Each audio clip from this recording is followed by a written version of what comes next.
at, oh wait, no, I need to wait. Oh wait, Let me oh, record. yeah, okay. I'll eat popcorn.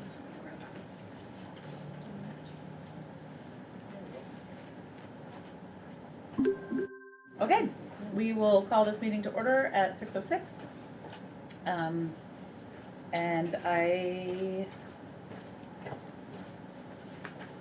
are there any changes or additions to the agenda?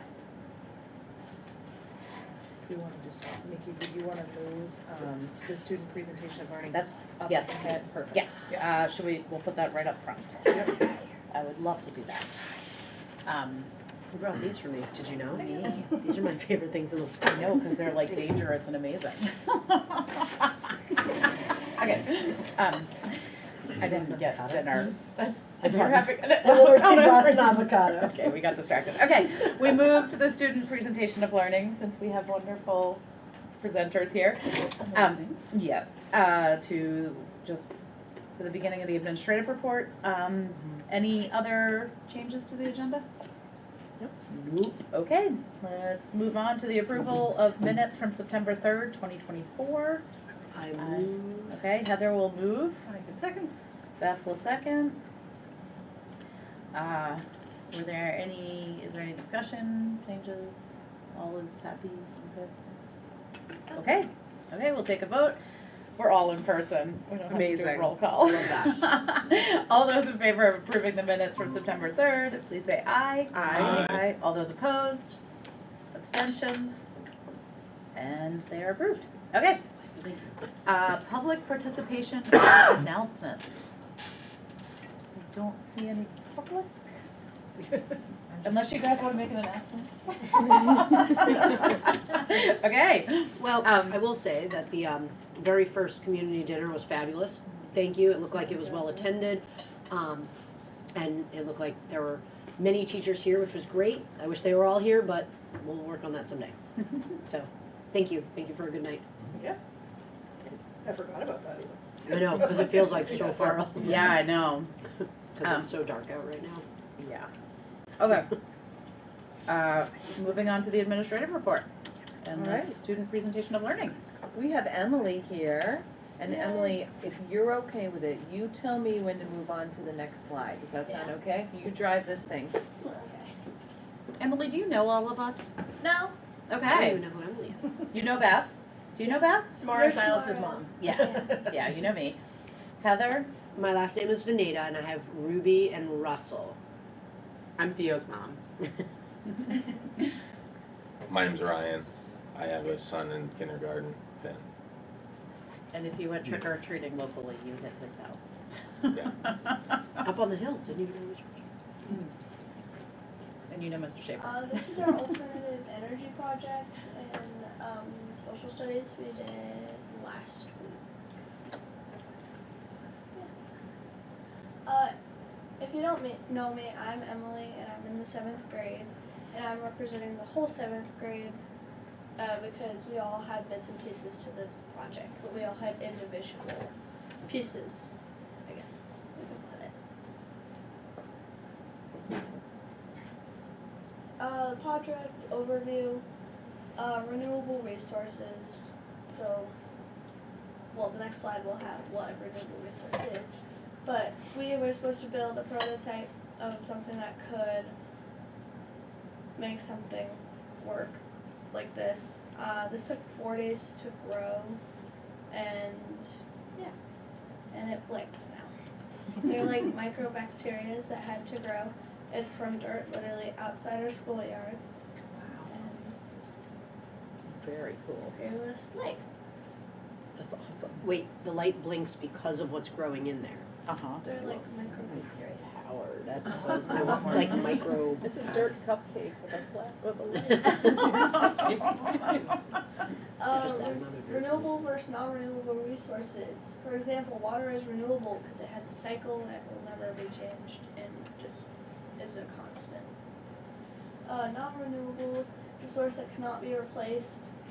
So, oil, for an example, we're probably going to run out at some point if we keep up using how much we are using today. Biofuels and biomass. This is the one I did. It was on algae, which is an aquatic plant that's cyanobacteria, bacteria which gives the algae its color. Algae is beneficial because it's a renewable resource. It can be like a source of fuel to cars, trucks, planes, trains, and yeah. And I really enjoyed doing this project and would like to do more like it. This is wind. A few more students from our class did this. And I don't know anything about wind because I didn't do it, so. Oh, let's see, there's a video. There Yeah. is a video. You ready for me to play it, Emily? Yeah, and I'll read Okay, the thing Race, now, after. do I just hit play and it should play the sound? I don't know when this was. Okay, let's give it a shot. Our alternative project, energy project is wind. Wind, we blow a fan onto this wind turbine, and there's alligator clips here that.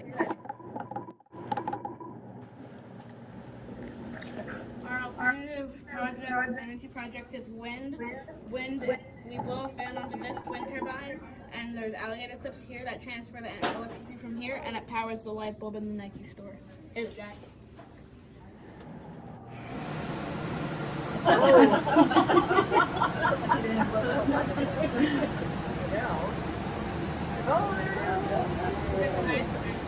Jack, it is.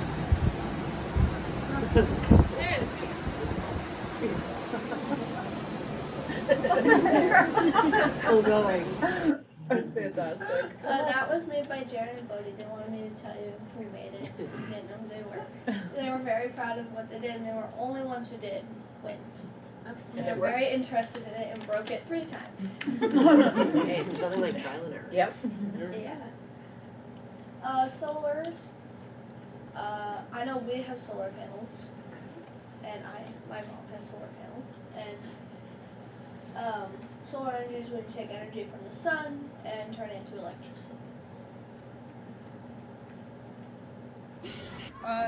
My alternative energy was solar power. This is my solar panel. It takes energy from the sun and transfers it to make energy, and it's making the fan turn. Yay. Helicopter car. Yeah, that's Holly, and she wanted to make the helicopter car from Harry Potter. I helped her make it because she really likes Harry Potter, so I helped her make it. Fortunately, it does not fly; it's too heavy, but You Keep we trying. tried. Yeah. I love it. It's a growth opportunity. Yeah. Water. My friends made hydro dam, which are very big dam systems.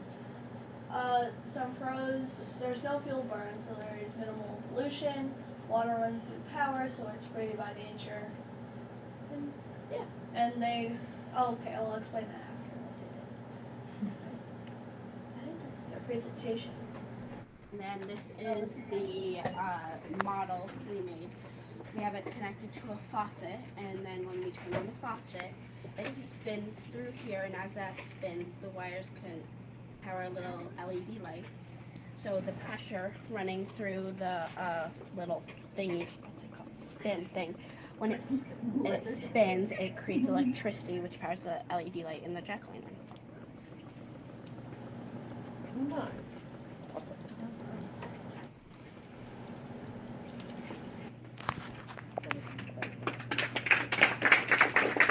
Even some clapping.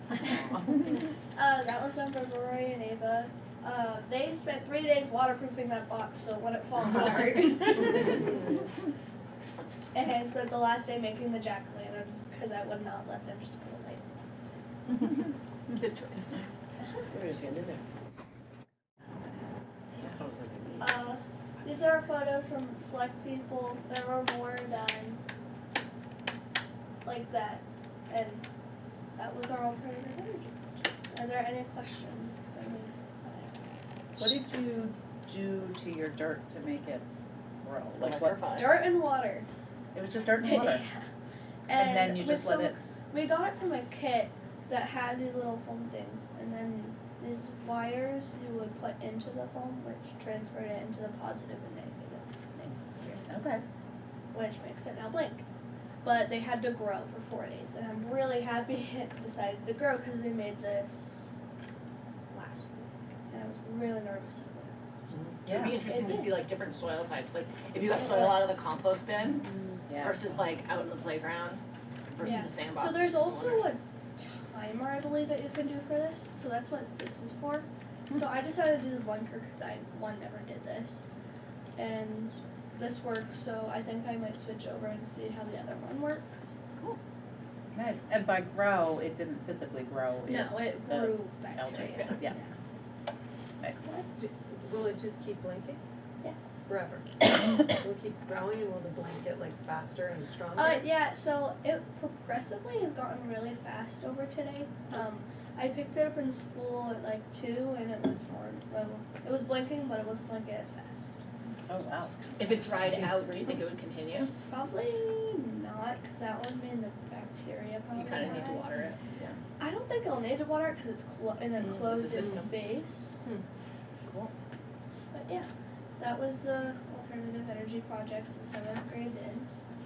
And we really enjoyed it. We got a lot of positive reviews. Really cool projects. We did learn a lot from that. Yeah.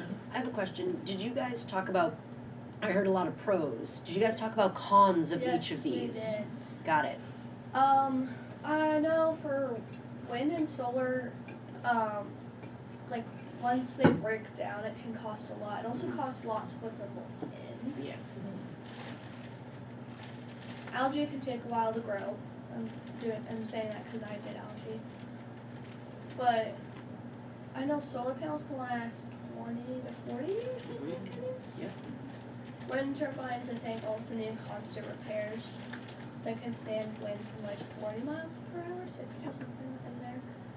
And yeah, I think that's what it was. Hydro dams, it's a rare thing that they don't break down or break. They flood. They flood. And they, Yeah, like cause- big They flood. stop fish. They stop They fish stop too. fish, yeah. But super cool for some really cool fish ladder designs. That's great. Thank you, Well Emily. done. Yeah. Thank you. Thank you. That was awesome. Yeah, absolutely. Thank you guys. Do you need popcorn or chocolate? Well, Okay. You sure? Okay. wait, where did the chocolate go? Oh, wait, Ryan has it. I only have one. Good though. I don't really want to. Thank you. Thank you, guys. Thank you. Okay, you better move these. Okay. These need to start moving somewhere else. I didn't literally eat the entire thing. This is like my, Oh no, chocolate covered ginger. ew. Crystallized chewed it. ginger. They're I just tiny chewed little it, I'm ones. sorry. I'm trying to yuck people's yums. I'm trying so hard not to yuck anyone's yum. We teach the kids. Right. So we have our administrative report, and there we go. Starting with Act 139, and I won't read the next slides verbatim to you. They are from, Christine talked about Act 139 in her September SU board report, but I thought it would be important just to bring that back so it's at the front of your attention. So it's Act 139, and it's mandating, for the state of Vermont, mandating students in K through grade 3 to use grade level appropriate universal screeners, which is what we'll talk about in a minute. And we got some additional guidance from the AOE just on Friday. So we're trying to We were not figure, expecting. yep, so we're trying to figure out how we're going to take that guidance from the AOE and do what we need to do. So how is this different? Because normally you'd be doing, you usually do some sort of screeners happening Well, this throughout is the very- school year. Yes, correct. So like how is this, they're saying you have to do it versus this is good practice? Every school has to do it, not every school is doing it. Yeah. State, Yeah. and we have to, there's reporting requirements. Here's what we knew was coming, we didn't know that we were gonna have to send out that information, within the next 30 days, so. Is this funded or unfunded? Unfunded. Okay. Unfunded. It's all unfunded. Are they providing the screener or do you have to, you No. guys have to pick They like haven't dibbles even or- give us advice on which screeners we should use, that comes out in January. Get those numbers done. But we are using, go ahead. Yep, we're using, so, yeah, we'll get to that in a couple slides, but, so we have a local literacy team that both Christine and I are a part of. We met, there was a meeting in July, there was also one in September where we're trying to navigate, how this will make this mandate work for us in our SU. So we do 2 different screeners. We have the STAR Early Literacy Assessment, and it's used for K and 1, and can be used for older students as well, but it looks at those 4 following areas. And additionally, on the right-hand side, you'll see DIBELS, which is, I think on the larger state level, many districts are, maybe not all, but many are using and choosing to use DIBELS as a dyslexia screener in grades K through 3. Sorry, is We're STAR, doing it as is STAR truly just K1, or are there other assessments Your that are kids- STAR assessments? Your kid just took. Right, that's what I'm Correct. trying to I was gonna understand. say, they Yes. just gave my And there's, kids- so there's STAR Reading and then there's STAR Early Literacy. So STAR Got Early, it's just Yeah. 2, all under the STAR So umbrella, at some but 2 point they will subsets of tests. Do a different kind of STAR, okay. Yep, So our kids did a different STAR today Got it. than this one, Got but it. it's the same company. yes, Got correct, it's all the same company, yep. Just enough when we get today, was So- for some reason it's on K1 tool. What is DIBELS? It's an assessment used to measure fluency and foundational reading skills. And it follows up that STAR Early Literacy Screener with a more in-depth assessment of fluency as well as comprehension. It identifies risk factors for dyslexia. It certainly does not identify a student for dyslexia. That's a whole other different set of testing, but it is a way where if a student has higher risk factors, that might show us that is a fit, something for them. So our school is kind of saying, like, looking at the STAR data and then being like, kids that are kind of in the middle, like, what's happening here in the middle or something, and then screening them through DIBELS to kind of get that more information. Okay. Because kids that were already in the green and doing, it's like, well, do we really need to do DIBELS We're again? yeah, and every district is Yeah. kind of tackling it in a little bit of a different way. And I think those are some of the pieces. I think we're still awaiting some more structured guidance from the state That would as be to what that could and should look I'm like. so sorry, can I just ask a really basic question? When was Act 139 passed? It was in this last session. I mean, it's been a hot topic for a couple of years. And Early it's literacy. actually really important. So Mhm. I don't think anybody's opposed to it in any way. It's just the rollout could be better. And the fact that it's not that it's not Unfunded. And wouldn't it make sense if everyone in the state was using the same screener? That So would that make we a lot could, of, we could look at comparable data across the state. But when the guidance is loose and it's choose your screener, you think it'll That's change? remote right there. I mean, I hope it changes, but I hope Yeah. districts aren't investing a lot of funds in a screener Yeah, that yeah. then they don't get to use, and that Mhm. doesn't make any sense either, so. Yeah. What worried me about this was that it seems like we're a year or 2 ahead of it, and that there are gonna be mandates that are backwards from where we are. So that's where I'm stressed out. And these STAR and DIBELS are 2 things that they already had invested in and already doing, so those aren't new for our teachers. Yes. STAR is not new. DIBELS, I think in some pockets, it's been used. So, I sent this on Friday because there's a lot of stuff here, so I wanted to give you all a I have a lot of chance questions. to look through this. So we'll start, I broke it down by both ELA as well as math. So starting with ELA, this is K through 8, but it is important to note that grades K and 1 don't take this assessment in the fall. That changes come the spring. And especially as ELA and those younger, you're looking at early literacy assessments, not reading. So it's just a bit of a different test. The positive side is when you compare fall of last year for reading to fall of this year, there's been growth, which is wonderful. And then from The one underneath Yep. it though, sorry. Go ahead. The one that's dead even. Correct. I can't That's read That this was far. fall So was this last year. year, and then that's this year. So yeah, the first 2, when you see Or this it's year's, okay. Last year's. the top 2 are last year's. And more in the The red. where it's that longer red one and the smaller green one on the top is last fall, 2023, and where you're gonna see it's a 50-50 split. So in the fall was of 23, you had 63% that are in red and then 36 in green, and now you see, thank you, 50 and 50. And I think what is important to note through the rest of these is there was 2 different ways we could view this. You can view this as what this is meets and at or above the benchmark and also below. And so you might have kiddos that in this visual are in that red mark that are 3 points away from meeting the benchmark. But right now in this visual, that looks like that's what I was red. going to ask you. Yep, there's a way to view it where you see 4 different colors. It was Yeah. just very cumbersome and overwhelming when trying to compare that and looking at it from one year to another. I like So this better. I chose this view, but wanted it to be with the caveat that there is a percentage of kiddos, the ones that we really wanna hone and target our instruction on, those kiddos that are really, really close to meeting that benchmark that just need that extra intervention or that double dose from a classroom teacher or that really strategic lesson planning to move them into meeting the benchmark.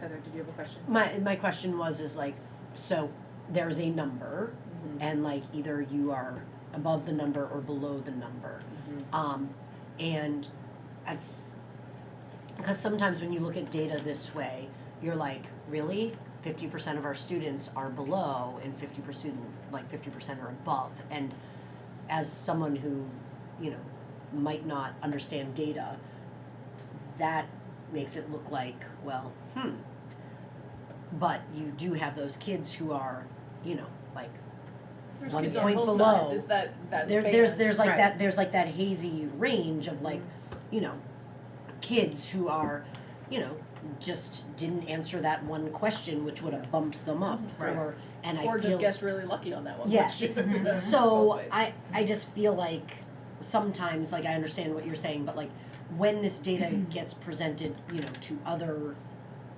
others at some point, we should probably, you know, that gray area I feel like does need to be put out there Yep, the as yellow. well. The yellow. Yep. I also, before we look at the other ones, just a gut check from you guys, because these are different cohorts. What, the cohort that just graduated, like, and. This really measures the program. Okay, our so you curriculum think that there's control, enough right. averaging in there that the cohorts. Student body didn't change all that much with the last Yeah, year's that's- I mean, Thank you. it changes, but we've implemented a curriculum, so the way we view this is we're really, it's a Okay. check on, is the curriculum that we are working hard to implement. And that's giving the us what gut we check I hope want for. too, Yeah. like if the class that graduated had really high scores or low scores, you wouldn't be saying that necessarily. Right, yeah. So, yeah, okay, thank you. So for both ELA as well as math, we broke it down into some subcategories. So this one is, you'll see students that are identified as free or reduced lunch status, as well as students that are identified not free and reduced lunch status. So, and it's the nice part, I mean, there's similar trends for both. Again, you'll notice there are higher when you compare this year from last year. For each of them, you'll notice there's a higher percentage of kiddos that are at and above benchmark, which is good. But Heather, I think it's still really important, you know, for all of these, that caveat of there is that pocket of kiddos that visually right here appear to be in the red, Yeah. but are very, very close They're- to what would be then in the green. You know, So you're like right. if they took it on a different day, they could have, you know, like Yeah. that's Yeah, and all of this data is, the way I view it, as one tiny piece of a puzzle of a kiddo and one tiny piece is a puzzle of the whole school and what we're doing, because you're right, it's one day, one test for one kiddo. But relative to normative data, you would not expect that percentage of kids to be red. Like if you took average across the country, right? I presume that the benchmark is set at such a place that 50% of fifth graders are not in the red. Right? Because I mean, at some point you take a normative curve and then they decide where they're gonna put that benchmark. And the presumption is that less than 50% is below that benchmark, right? I would imagine they put it somewhere closer to 25% should be below, right? Like, or you would expect 25, like what do you expect to be below the In the benchmark? state, I think reading is around, and this is just from my memory, so it could be wrong, it's in the high 50s. Or below benchmark, Or at, around benchmark. like would be red. Proficient, would be green. So only 50% would be green. But- Probably between 50 and 60%. I And- can look that up. And is that the expected? I mean, somewhere along the way, right? We aspire to 100%. That's my Yeah. point, Right. is that like you can say this about the yellow, but the bottom line is what we would expect is those red bars to be about 25, right? Maybe 20, 25%. We would like to see them. I think Lower. it's set as Right. a high bar though. The proficiency standard is set as a high bar. Is it though? I mean, it should be based on the collection of normative data, right? It should be. At some point, they're assessing a population of children that they assume are. It is. always average felt and like they're a setting a really high bar. benchmark somewhere on that. And with star data, you can set your own benchmark. Like in my district, we are fighting them because they've got the benchmark at like 6, like Too low. for you to be above. No, they've Too got high. it too high. Too high. So like, then we end up looking like we've got kids who aren't proficient, but by like normative data, they would be. But our district is like, no, they need to be 60%. So do we set the benchmark for this? These were, I'm trying to remember how we. That's I feel like we're I asking did a lot. couple weeks ago. So I think we questions. Well, did no, national. we're not. I mean, if we're gonna have to report statistical data to the community, it would be helpful to That's understand. what I- I mean, what do they say about statistics, right? What they, I think so. they're like Garbage in, bikinis, garbage out. what they reveal as, What you put out there? no, what they're like bikinis, what they reveal is interesting, what they hide is essential, right? Like what is not, what can we not see in how this data is being generated? Can we, Is like, can we quote that somewhere? I know. Come on. did you guys never? Never heard No, that. I haven't heard Is that this one. what and you it's learned really in med good. school? That's what I learned in med school. Is this what they teach you in med school? Yeah. Okay, good.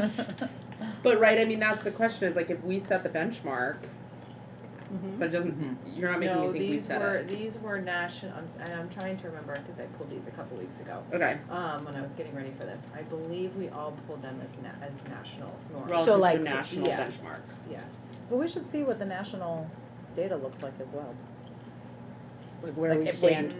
I don't know if. That's the Nancy can problem find is that. because we don't all, like the entire United States doesn't use one test. The only No. thing that the United States uses is SATs. Right. That's a good one to use Yeah. because that's, like, but all these other tests, Are all different, it's a big bummer because it really, Right, but of everyone who's using it, there should be some agreed upon, expected level. That would change every year based on the data that they get. One would think, if it was Yeah. being well managed, but, okay, I'm sorry, we So derailed. we totally derailed you. We do have We're the, sorry. they're not shared publicly yet. We have the CAP data across the state. It hasn't been shared publicly yet. But I can tell you it looks like the proficiency rate for ELAs ranges from, 48 to 58. 48 to Is green. 58 is green. proficient. So if you know 48 to 58% of the material, is that what you're saying? No, 48 to 58% of the children Oh, are considered proficient for the Got grade it. level. Got it. Which So- matches up So the then if data you for. match that with this, Right, then we're right, we are comparable to other Yeah. schools in Vermont. Sorry, it's just a principle. Sorry, we're derailing you a lot. that's fine, no worries. So this one is Curious. students with IEPs. We are. So this is only students identified that have an IEP. Grade, not grades K through 8. This is grade, This is K through 8, all This is- students identified in IEP. okay. This is not at all surprising. Because the test is not designed for kids with IEP. With a reading disorder? Yeah, any kid What accommodations are kids only given their accommodations for taking this test? So for example, if they like need extended time, they get extended time, but like if in their accommodations it is to like someone reads the test to them, do they receive that accommodation? On a reading Not test, on a reading no. test. Not on a reading Not a test. reading test. Because it's testing their reading ability. Now, if it was a math test, that would be another. Well, what's really another frustrating thing. about that is that it also tests their vocabulary. Yeah. So they get vocabulary questions wrong if they can't sound out the word. I mean, So it's not like, and I'm not saying this negatively, it's not an effective test of their vocabulary. no. In Star Math, If they know the word, they just can't read it. Star, like, there's a little button you can push and it reads the Yep. question for you. And males versus females. And this is males versus females that come from Power School. So if a student is identified as a female or a male in Power School, that's how it pulls for this data. So, and again, We got a lot of work to do with those males. Well, it's nice to see that that the difference is shrinking, don't you think? Yeah, We're absolutely. making progress in this. Yeah. And actually a fair bit of progress. Yeah. Do we have numbers of, like, for example, like, in my daughter's class, it is so boy heavy, and in my son's class, it is so girl heavy. Like, the second graders, there are so many, like, there's a lot of girls, and in the 5th grade class, there's so many boys. So, like, do we have, like, are the numbers equitable of females and males? Oh, in the entire school? Yes, I'd have to look. to just give out of you the exact curiosity, like, number. cause Oh like, are we gosh, I pulling don't from know. like, You have a whole bunch of data people. I know, I this is so Males, bad. I mean, I could find, okay. You got a math Since teacher I'm and an sharing. engineer. I know, and a doctor. Dog and a teacher. And I- a special ed Yeah. teacher. That's Yeah. what we do. And Ryan, I don't even know what you do. I'm a clinical microbiologist. There you go. Okay, you're a host. Data. All I do is look at normative curves and adjust the assay accordingly. All I do is quality At least you know control. that like, we like, Appreciate and understand it. we appreciate and understand it, it. yes, and are going to like And have ask so, so many many questions. That's all right. Christina's gonna look, although see I what just you don't know if it is easy to pull up how many males and how many females in Power School. It may not be as simple as. No, that's Never fine. I'm just wondering if Yeah. there's like, you know, like No, I can do it, actually. Well, you can do it. what it would look like. Yeah, you'll then have to go middle school after. Okay. Okay, I'll keep going. Figure that out. And so then looking at math is a little bit of a different story, as you probably saw when I shared that out with you. And that's also a general national trend, is that reading across the country, schools are seeing improvements. Math is a little bit of a different story. Can I tell you why? Yeah. Because as a math teacher, I know this one. The reason why is because we have now turned so much of our focus to like early literacy, getting kids like in the door, reading, knowing their letters. The curriculum for English or like for ELA is so much like it's superior. They've gone through like lots and lots of iterations of all sorts of different curriculums. Where math, we're just opening the door. And so you haven't seen these things because of the fact that like we don't have like, I think that like there's a lot lacking in a lot of the math curriculums. That's my personal opinion, but we'll go with it. And then also the math programs, like we don't have as many math interventionists as there are reading interventionists. And there isn't like math intervention plans, like programs, there's not very many out there. You're right. There's So- also a larger number of elementary education teachers who do not have a strong math background. Yeah. Yep. So, And Yep. don't get it in their teacher prep They, program. no, they don't. They, yeah. And so Um, you're It's not coming. able to get it from all You're right, different and those It's are coming. all It'll come. factors. You're right, It'll Heather. come. I think it. it'll get there. think it'll come. I just unfortunately, like, we have to remind ourselves, like, I have to remind myself frequently that, like, oh, thank you, that we're just dealing with, you know, like, structural issue. yeah, we're just not there yet. And then you think about from a K-5 teacher perspective, it's even harder because not only are you thinking about literacy, you're thinking about math and They're getting everything so much else that stuff. goes along with it.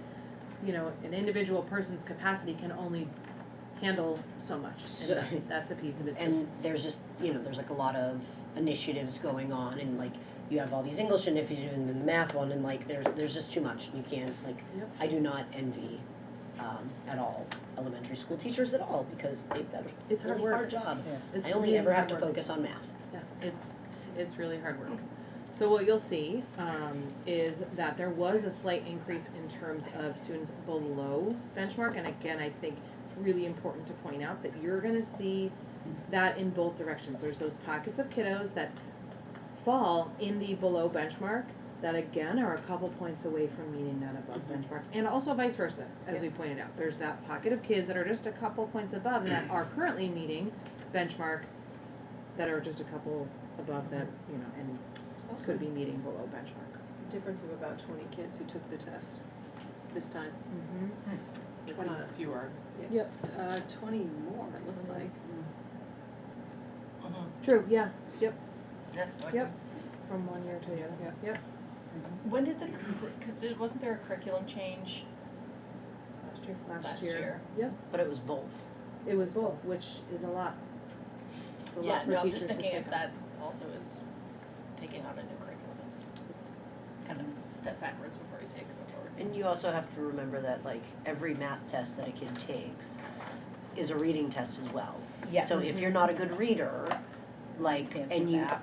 you can't do the math because you can't understand the reading, and even when it's read to you, that doesn't mean that you like, because sometimes the vocab is different than what you're used to, or like the notation is different than what you're used to. Or the orientation of how the numbers are written are different than what you're used to, you know, like. So there's a Yep. lot, there's a lot. You're right, there's a lot. Oh, I'm sorry, did you open that again? So, similar for math, Yes, they Math does, she asked if monkeys are cannibals. there is, we broke it by free reduced lunch and not free reduced lunch in the same way that we did ELA. And you'll notice a very similar trend. It's pretty much about, give or take just a little bit, but pretty much about even from one year to another. Do the algebra kids take this? Yes. Yes, they do. Students with IEPs. That one's so scary. Mm-hmm. Again, it's reading though. Yeah, part of it is, It is. you know, there is reading, there's. What is the It's the percentage and then. The number of kids that took it. Oh, the number of kids. Yeah, because this is just K through 8 students that are identified with an IEP. But not K or 1. Right, 3 through 8. Yes. No, 2 through 8. 2 through 8, Mm-hmm. Males versus females. Oh, thank you. And Heather, to answer your question, we have 110 females and 134 males Okay. across the school. So it's not too bad. But do you see the difference in males with math here are Mhm. higher than females, whereas in the reading, it was the other way Mhm. around? Yeah. Yep. Is that surprising? Well, statistically, they say that kids should, that females are stronger, like academically, for a lot of elementary school. And that when they, move on to middle school and high school, that's when males start to take over, I guess is the right word, but, yeah. So, a little surprising. And so before I go into the next one, I think some of the things, especially in thinking about math, that we're working on is, we'll spend time as staff really looking at these and saying, what strategies can we put into place within the classroom that can help? Are there certain standards that we notice either pockets of kids or classes are struggling with, and how do we target the instruction around those specific standards? Additionally, we also have, I want to say it's 6 staff members that are attending OGAP training, which is specific for math and really can help staff understand a development of a math thinker for a person. And that's really important, so they understand not only how to help support them if they're struggling, but also what comes next logically and how a person learns math, which is really helpful. Can I ask how this compares to the Vermont data, Christine? Are you able to glance at it? I know it's not publicly reported, but just curious how the math data compares. Lindsay, a couple other things you might want to consider. You might want to consider getting all teachers to sort of like agree on the math appropriate words, so that when kids in first grade are learning, like something, they're using the same words that like the 8th graders are using, which is the same words hopefully that you see on the STAR test. So like when they see the word factor, my 5th grader knows what that is, but so does the, like 8th grader who's taking it, because that right there, just the language is the thing that could be helpful. And that may be a change with the curriculum change too. So, I mean, it should be, the language, the vocabulary should be the same K-8 with They the correct. unity They squared. should be. It should be, Yeah. yeah. I but, don't know that it matches STAR exactly. well, I mean, like, it should. In general, it's because like best math practices. is that everyone should be using yeah. the same words, and they should be using the words instead of like, No gators for comparison. yes, is what Heather would like to make exactly, clear. there's you're no right. alligators. You're right, Heather. There's no alligators. You're right. I remember that phone call that I had to make. It's No okay. alligators. Yeah, Hannah, it's ranges, and it's by Absolutely not. grade level Got it. across the state. So 30% being the low end, 47% being the high end, but most of the grade levels are in the 30s. So we're not so far, No, again, so then this if I data is pull- pretty comparable to state level data, which I think is. Yeah.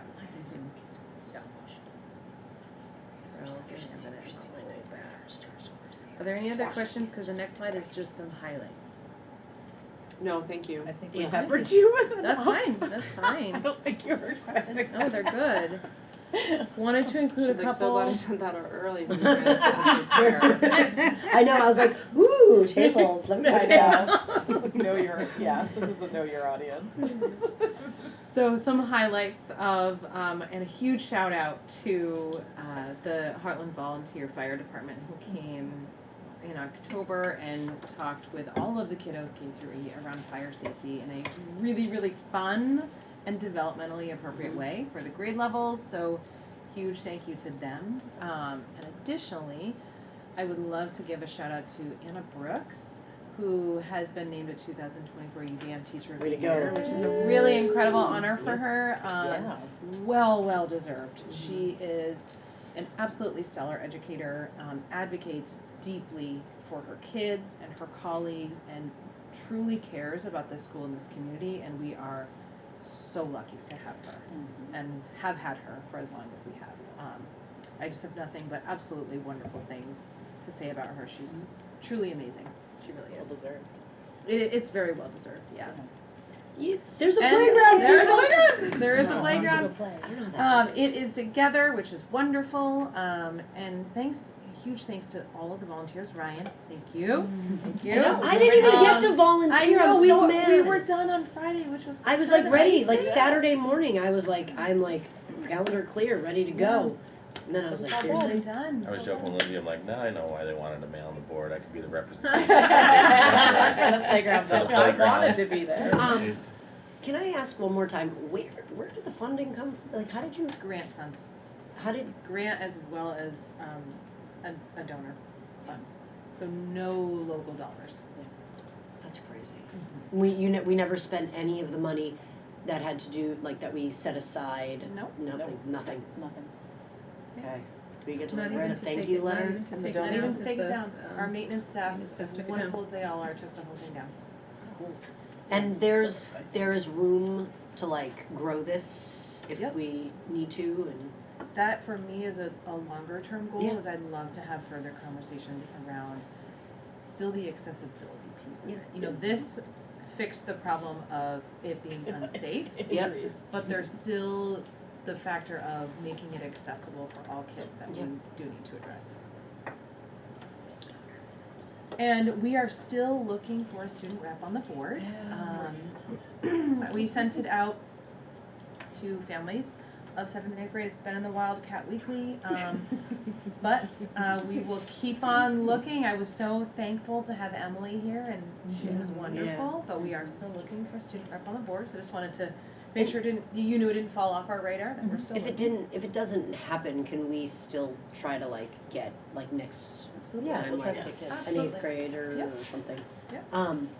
Do the 7th and 8th graders like, I don't know how cool this is? We tried to have I've like. explained it to mine. And do they not think it's cool? Well, coming from her mother, I think it's cool. Exactly. So, mine's too busy. Okay. Heather, you could come in and talk to the class. Yeah. And If anyone Let wants. them know how cool it In is. all my spare time. I'm sure my 5th grade daughter would actually love to do this, but. Couple years. We are working with our insurance company to replace all the damaged windows. They've been ordered, we're just waiting on as quickly as How they many? can come in. There were 9. Oh my goodness. And we will replace them as soon as we have them in. And where's the funding from that coming from? Insurance. Just insurance, Yep. okay. And we have 2 wonderful people who are willing to be on the budget advisory committee, so I want to bring their names to you tonight. Alexa Garcia and Tracy Yarlott Davis. Wonderful. I think they will be incredible assets to building the school budget, so I'm really excited to work alongside them. I can share an update from Larry if I didn't Yep. tell you that I haven't seen you today. Yep. I asked him for a timeline, so he's finished with the SU budget. I'm sure there'll be questions and whatnot, but using the new budget book, which is pretty incredible tool. He's gonna use the same tool with all of the local districts, so he's working with the principals on wage and benefits right now. Expected timeline, he should have the budgets completed by the end of November, like a draft budget, the tax letter comes out December first, so he won't know the yield until December first, Which is probably gonna change anyways. Which I think I heard from Elizabeth that it may not even be coming. And I don't know, who knows, we're just hopeful. Exactly, And just hope. so, More he on has that. recommended that, you call the BAC together like first week in December-ish, so that's just an So we'll do update. that. Christine, can I ask a question Yeah. from my own personal supervisory thing? So do you, like, we have been told that we have to remove $2.5 million Yep. from our budget. Yep. And for all these reasons, and, you know, we are preparing for positions to be lost and all Yep. sorts of craziness in our district. That's to stay under the threshold. Yeah, Yeah. is, We were We over won't- the threshold this year. We won't know what that looks like until, I mean, once the SU budget is completed, it's Yeah. assessed out, that's a piece of the local budgets, Yeah. and you need all of that information to figure out if you are under or over the threshold. Hartland is gonna be probably over the threshold. okay. Windsor may be close, Weathersfield close, Hartland obviously was the most challenging budget last year, so. Elizabeth emailed me yesterday that they may be making some changes to, tuition. They may be, the commission continues to meet, I try to go to those meetings and listen, Thank they, You know, we mean, need as like, many, they can't- we need as many schools can't name it superintendents as we anywhere, or, can like, to it'll like be a speak set up amount? about how awful this is. That they would be reining in, the amount you can charge. yeah, Um, so they're looking at, I mean, the group has to bring recommendations to the legislature, I think it's by December 15th for short-term cost-cutting measures. Yeah. So that's what they've been talking about, they've been talking about that, they've been talking about, second homeowner, an additional tax on second homeowner Yes, please. businesses.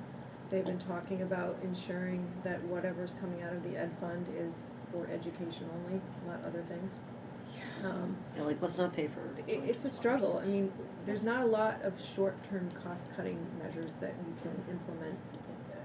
I mean, we're in the budget season, so I think most of the ideas that they come up with will probably be applied to the following year's budget, and they're talking about, lots of things. Mhm. Minimum class size numbers. EQS standards of EQS removed. standard, yeah, they're talking about a lot of things. I just hope we don't, Consolidation. I hope we just don't see a year where like our taxes go up 26%, yet their school budget only went up by 9.9%. That's Like really hard to we've chew. seen. It's hard to chew on, it's really hard to chew on, like, I'm more than happy to shell out an extra 9.9%, but 26%, where's it going? Right. Where's that 16% going? I don't know, it's not going here. Right. Anyways, move on. So, we'll know what that looks like more once, Okay. the local budget's put together. It's a little different, because you're one budget, We are, we are from multiple budgets. Yep. our one budget. Some upcoming events, so this week is conferences. Veterans Day is Monday, so there is no school, and on the 19th is Lunch for the Loved One. Because you can. Lunch for the I'm Loved going. One? Oh, yes, yes. It's my favorite It's a good time. I love It it. is a good time. All right, Christine. Oh, that's me. Over to you. Over to me. Are you gonna click that? I will again? click for you. I take I don't know why a hot that's- second. Do you want me to go, sorry, the next? Yeah, Oh, I don't know got why. it, I okay. said what it was in. Now you know. Now I can go to the next one, got it. Okay, I wanted to, Lizzie's bringing the student data report, I wanted to let you know, because I haven't yet, every year at our retreat, we set our wildly important goals as an administrative team. An academic goal and a culture goal. Our academic, WIG is related to our data. Of course, we want, 100% of our students to grow their skills in reading and math, that's always an overarching goal. But then we look at our data and we set a goal in math proficiency and reading proficiency. In the past, what we've done is we've taken if you can imagine that star data that you just looked at with the red, yellow, blue, and green. Mm-hmm. We've taken the yellow number, those kids that are below benchmark, but not significantly below benchmark, and adding that into our proficiency number. and saying that's our target, which we have not reached, not even close. So, and that's somewhat deflating for teachers. We found, so, you know, given some feedback, we wanted to set a more realistic goal this year to see how we do. So we wanted to increase our math proficiency from 33% to 36%. That's SU-wide, so that's an overarching goal. And our reading from 54 to 59. And that is the growth that we made last year, so we thought that was achievable. What the principals do with that goal is they bring it to their own school and they look at their school-wide data and they set their own school-wide goals. So they look a little bit different than that. I know one school, not Hartland yet, maybe I haven't talked to you about it, already hit their goal in the fall window, so they've adjusted it. They've made it a little bit higher, which is completely appropriate and expected. So we're working on those goals as a system. We are always working on our culture goal around student wellness, and we measure that by the MRA, the Measured Results Assessment, that is sent out every spring. So we want to see those scores increase as well. Can you explain that a little bit more? I don't know what culture and school wellness and an MRA, like what that is and who fills that out. So the culture goal is one of our strategic plan goals. Okay. So there's the academic goal, which is student success and engagement, and the culture goal. In the spring, we send out the Measured Results Assessment. It's a survey that goes out to all students in grades 4 and up. It goes to all staff members, and it goes to all parents. I think I always fill out every survey. And then we look at the results, and you, some of the ways that the schools set their specific culture goals is they dig down into their school-wide scores to see where they're need to grow the most. So, but we do set it as a system as well. One of the things that we decided as a team at our retreat to help address universal instruction, especially in math, was to focus on productive discourse in the classroom, which is defined up there for you as communication of ideas where there's interaction between students' own thoughts and ideas, and the consideration and examination of the ideas of others to make meaning and grow collective knowledge. So what you would see in a classroom around productive discourse is kids bringing up their work and explaining to their friends how they figured it out. It could be an open discussion where kids' ideas are growing off each other's ideas. It's really student-driven, less teacher talk, more student talk. And so we worked with our instructional coaches, and we came up, if you click to the next, we came up with a way to collect some data on this to see how we're doing. So if you click on that, Lindsay, it'll go on that. Yeah. Okay. Are teachers trained in how to create classrooms where there is productive discourse? So that's a great question. And so one of our goals in collecting this data, so if you scroll down, it's divided into some different categories, and what it looks like is, we call them glow tours. We go in and we're looking to see what we're seeing in these areas. And we're collecting data from, we started at the beginning of October through December, and then we're going to sit down and look at the data, and that's going to drive our professional development around what teachers need to know Do you need about any productive help discourse. with productive discourse? Are you an expert? I don't want to say expert, but I'm pretty darn good. Great, okay. Remember that, thank you, Heather. Put me right in there, I'm more than happy. I will say, Regan Thomas and I in the spring, or not the spring, starting in winter actually, after the holidays, are gonna be doing a book study with Thinking Classrooms for math classes. Yeah, it's great. Really? Yeah. You I got a picture with him. So I was gonna do that with teachers in the spring, but Regan was looking for other ways she could help as an instructor or as a in her coaching role. So when she's so she's gonna be working with me. She's got the book now. She's gonna read it now. I've already read it a couple times. So she and I are gonna start after the holidays. And it'll be optional for teachers. Permanent, vertical, non-permanent vertical services. I don't think the budget is really set to have all these new whiteboards bought or anything like that, but at the same time, it's still you can still implement some ideas. Yeah. So we'll keep you posted on how it's going. It's interesting because when we fill out the form, it goes right to the teacher, so they can get immediate feedback on things that we're noticing that are related to productive discourse that they're already doing, which is a positive Yeah. loop.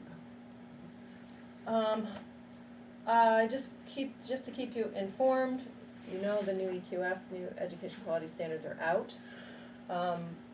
Lindsay, myself, Angie, Patty, Tracy, Jennifer are all in a cohort through the Vermont Principals Association.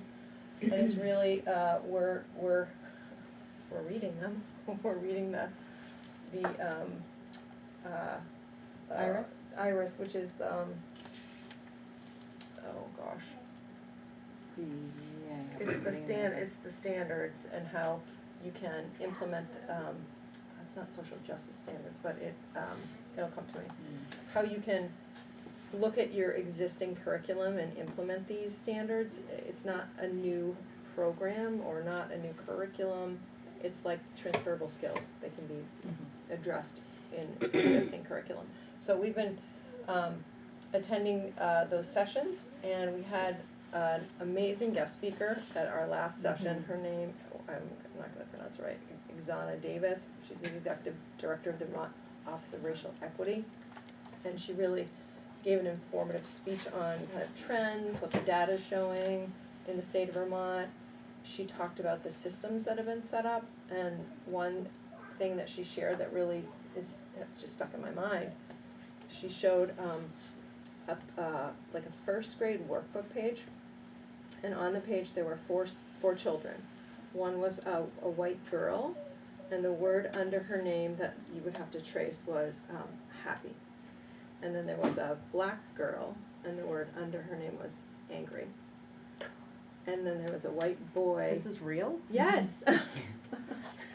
And under the white boy it said, I don't remember what it said, proud or something. Right, and then something like the that. black boy it said sad, I think.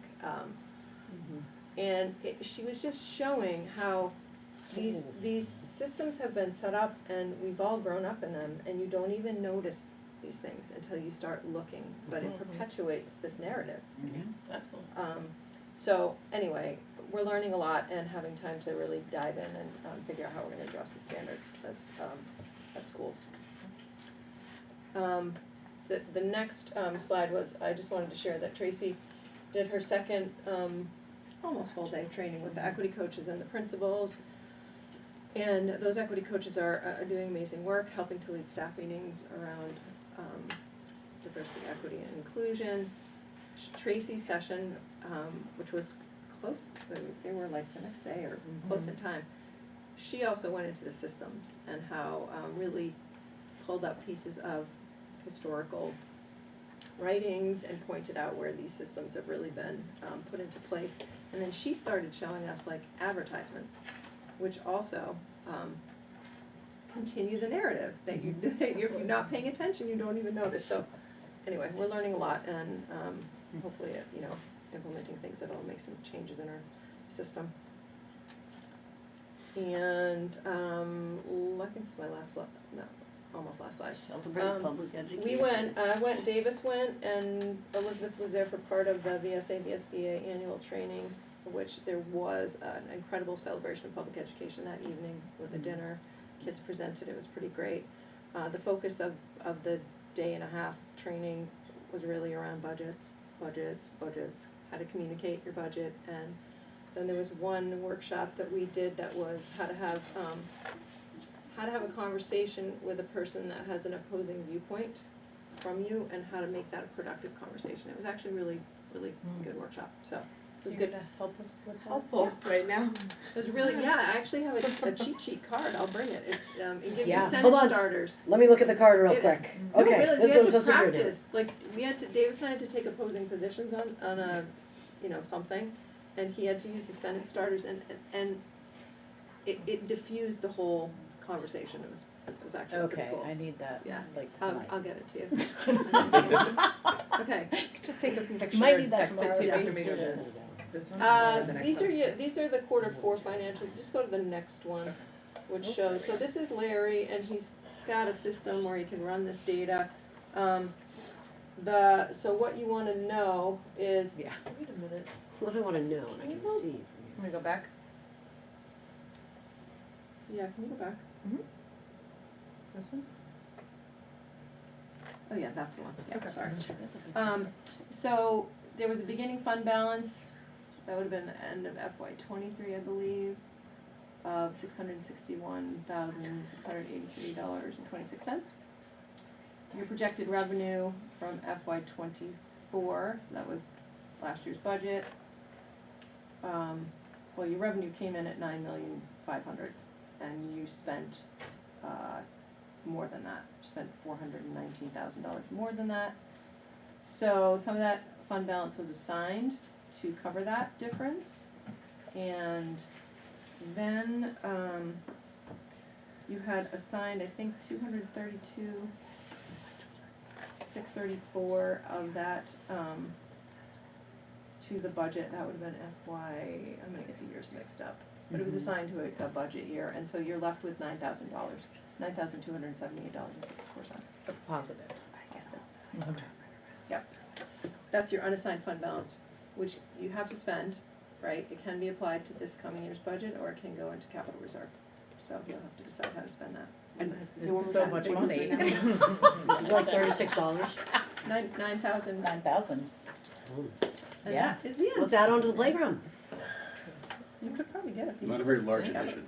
No. addition. But if you, mulch. I mean, the best practice is to always put your fund balance into your capital reserve and not use it to draw down your tax rate, because it just can start you out below, already. Yeah. It's not gonna make a dent. Yeah. But, All right. okay, that's the end of the administrative report. Thank you. Wow, we really crushed you on that one, guys. Sorry. No, that was, I guess that's up to me again. Yeah. Yes, back to you. Okay. Turning it over, back to you. Okay, so we have a few items up for discussion that will be followed by motions, as needed. So we have a retirement. We have a We have retirement. retirement You can announce it. of Betsy McClure, who is a longtime Hartland teacher and loved by Did you have Betsy? so I many. didn't have her, but we were How many years did she contemporaries, just but celebrate? no. 40? I was here when she was here, but. Yeah. Just She- here. I Yes. think they've all been Wow. here. I mean, Hannah was in the school when she was. Yeah. She's wonderful. Mm-hmm. She is She's wonderful. amazing. She is. What grade did she teach then? Yeah. We are so. I think I had Shannon McKenna, and Betsy was the other fourth grade teacher. Wow. We are And so Shannon's sad. Say, if she's first here year. 40 years and Yeah. you didn't have her, how old are you, Hannah? Listen, patients still tell me I look too young to be a doctor, and I say thank you. So we're sad to see her go, but so very excited for whatever journey that she has after retirement. We're excited Because for she's her. gonna knock that out of the park too. She will. I She mean, I will. hope it's a blast. Yeah. Especially She's after. amazing. I know. And she's still adapting to, Yeah. best practices in education. I know. Staying, She's wonderful. current.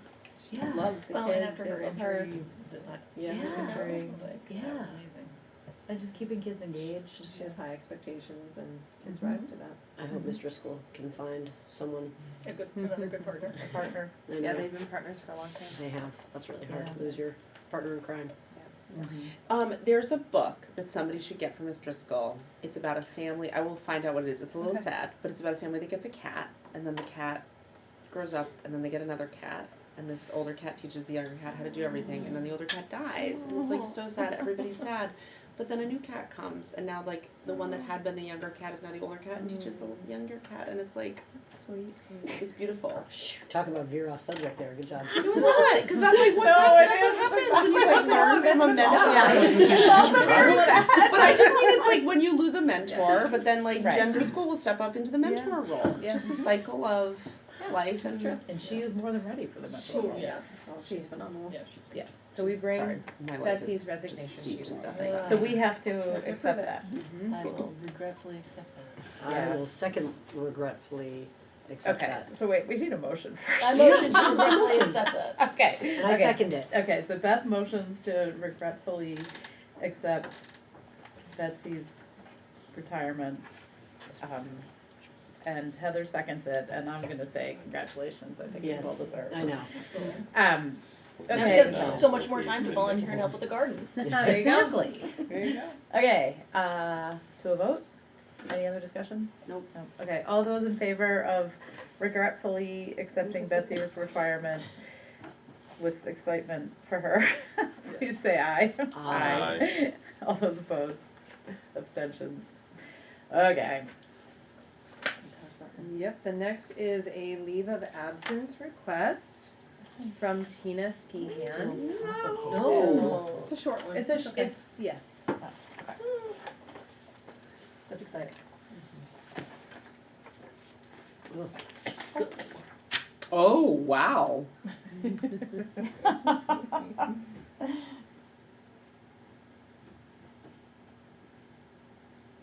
Yeah, that's weird that it doesn't qualify It's for insane. leave. Okay.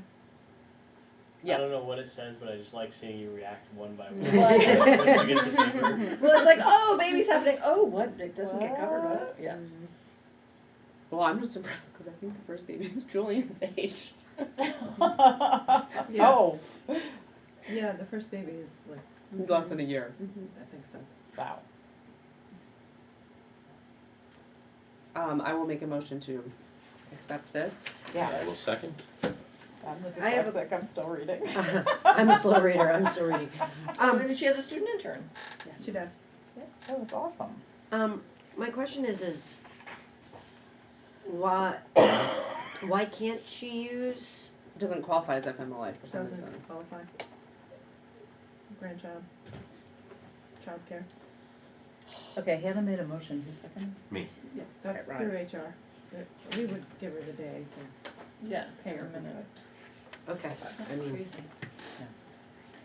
Okay, so we have a motion and a second. Is there any further discussion? Okay, we'll go to a vote. All those in favor? what did you just do? Through my pencil. Aye. Aye. All those in favor of accepting Tina's request, please say aye. Aye. All those opposed? Abstentions? Congratulations, Tina. Yep. Yes, congratulations. Congratulations, on Heather. the Yep, I second will let her grandparent I duty. didn't know that Tina. I think actually, we just made all of that, but, we didn't say specifically what Tina's request was, so I will say, Request for unpaid it's a request for leave 2 to 3 weeks. for 2 to 3 weeks to take care of a grandchild while another grandchild is born. Well deserved. Okay, and there will also be a substitute, a, student internship who will be trained to hopefully mimic Tina, which I think is a great setup. Okay. The next is a maternity leave extension request, and Meg is here. Hi, Meg. Oh, She's here. Hi, Yes. hiding quietly. And eating. Well, we were eating in front of everybody, so. We haven't filmed. Help me explain it if I don't explain it. So I'm just asking when I come back after FMLA to do like Extended. 6 weeks, is it? An Of additional part- 6 weeks on top of the 12. Not full time though, so only 2 days a week, and I'd work Wednesday, Thursday, Friday. So, for example, Monday, Tuesday, Wednesday, Thursday, Friday. But it's like, the contract has to be amended. It's very confusing. Yeah, I mean, the board has the discretion to grant extended maternity leave for up to a year. It's up to your discretion. It's in the contract. I can read it to you if you want. Yeah. Read that discretion, I mean. All teachers are eligible to apply for an unpaid leave of absence for the purpose of child care leave. Employees who apply shall be entitled to at least 12 weeks unpaid leave. At the discretion of the board, this leave may be extended for up to 1 year. So Meg is asking for an extension, which she just described as not consecutive days, and that is due to childcare. So, Childcare is a wild. Yeah. Yeah. so she would be back full time if she Yeah. could be, but she can't. So she works, it's essentially she'll be working 3 days a week and Yeah. having 2 days. For how long? It's April 28th till June 9th, so it's those weeks, so.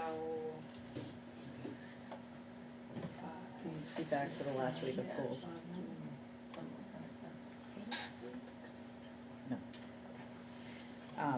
Okay. And how we would cover with subs? We would have to have, we'd have to find a long-term sub anyway for the leave. Oh. And so, the hope would be then that person, you know, would just continue. Okay. How's that sub pool going these days? Hasn't been posted yet, but there would be probably after this board meeting on the very short to-do list for myself and Tina Canfield. Is your husband gonna come back?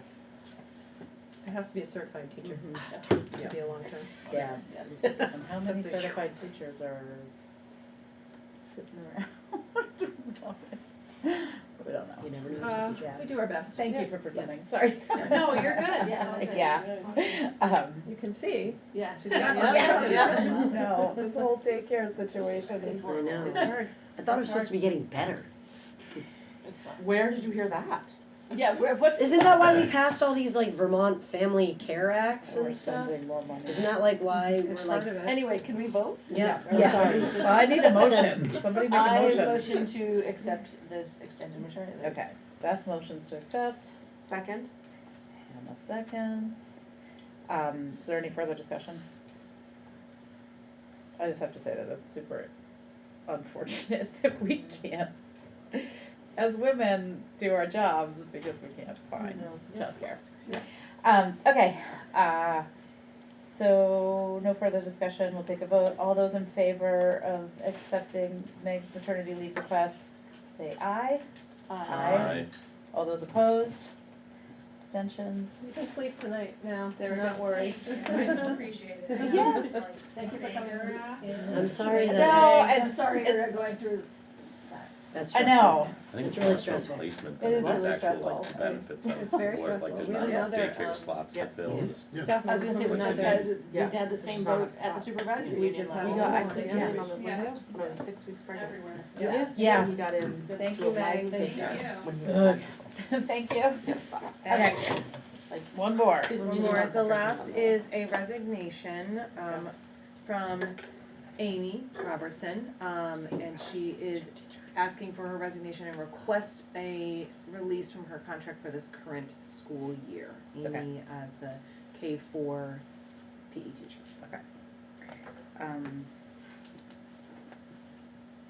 Okay. She has medical issues going on, sounds like, from the letter she submitted to us. Yeah. Where is the letter? She got emailed to us, right? Did it get emailed? Where did Yeah. we see it? Today? Yeah. I don't know if you got it earlier, I forwarded it to you today. I saw it as an Okay, email. I didn't. I will make a motion to accept the resignation. I second. Okay. So that was a Hannah motion to accept the resignation with a Heather second.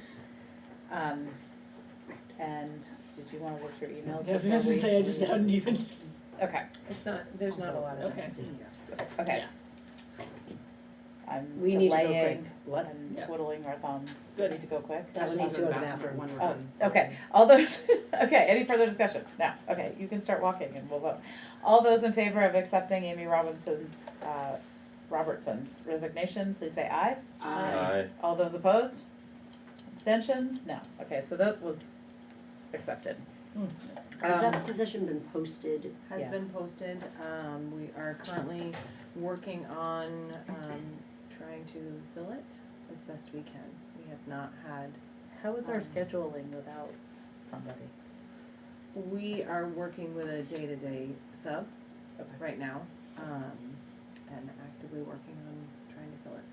It's not simple, to be quite frank, it's not simple. No. No. We are doing our best. My kiddos are enjoying the upper school. Yes. He Love. is wonderful. Love. He is love. absolutely Yeah. wonderful. Ruby's like in love. Yeah, that was a good one. Okay, the next agenda, which will be December? December What? 3rd. How's that I'm Merry still in Christmas. flip-flops, like, what You're is gonna be happening? in flip-flops tomorrow and then it's gonna go all downhill. exactly. So get your flip-flops one more day. Okay, flip-flops, one more day. Last day for flip-flops. Okay, Yeah, tomorrow. We have on the agenda currently the administrative report and, budget. That sounds like a good agenda. That sounds like a perfect. And a reminder that, annual reports will be, December-ish. Annual reports, we should write our annual reports in December. They're due by January. That is I know. And she's looking at me like I'm too head. I know, like, wait, no, that Yeah. happens on like. You'll get it done, you always do. it'll be done, Nikki. It'll be done. I'll be writing mine in December. You can write yours whenever you want. I feel like mine's about the budget that has I like know. no I know. shapes by Maybe you should December. just write, we don't know anything about the But budget. they need it in the report by January, like there's a deadline, Yeah, no, So- no, Michelle misses the deadline and she said it's in 2 days, Nikki, and I'm like, okay, I'll get that done. Crack of the It's whip. always good, it's always good. No. Yeah, so that's all we have for December. Okay, I do think that that's January. probably good. How much can we get with $9,000? Do you think we can buy a little piece of equipment? We you have- might be able to purchase something, but the putting it in, Yeah.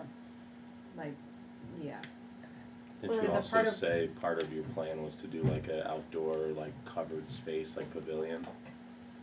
It's a part, there's the whole bigger plan, and I actually, when Chris was here, Chris was the one who came this time last year when we kind of first started having this conversation. He was here the other week when we were building it, and he and I are gonna get back together and kind of look what we've done, and then see how, is there a feasible way that I could bring to you a kind of phased approach of continuing to update what that might look like and how we could go about it. He also has a contact that he's gonna put me in touch with that can help with some additional grant funds as well. So Chris and I are continuing to work on that end of it. Awesome. Yeah, awesome. Okay, is there anything else that people feel like needs to be on the budget? Or the On the agenda? budget, more money on the budget. Okay.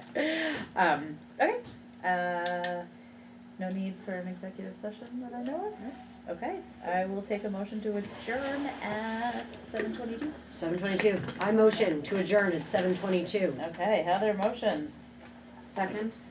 Second Hannah, and I'm gonna go with consent. We're good. Wait, you didn't ask Robin if you consented to this. What? Do you consent to adjourning? I'm going with unanimous consent. Well, you never asked. He's like, Okay. yeah. Goodbye, Hannah. Yeah.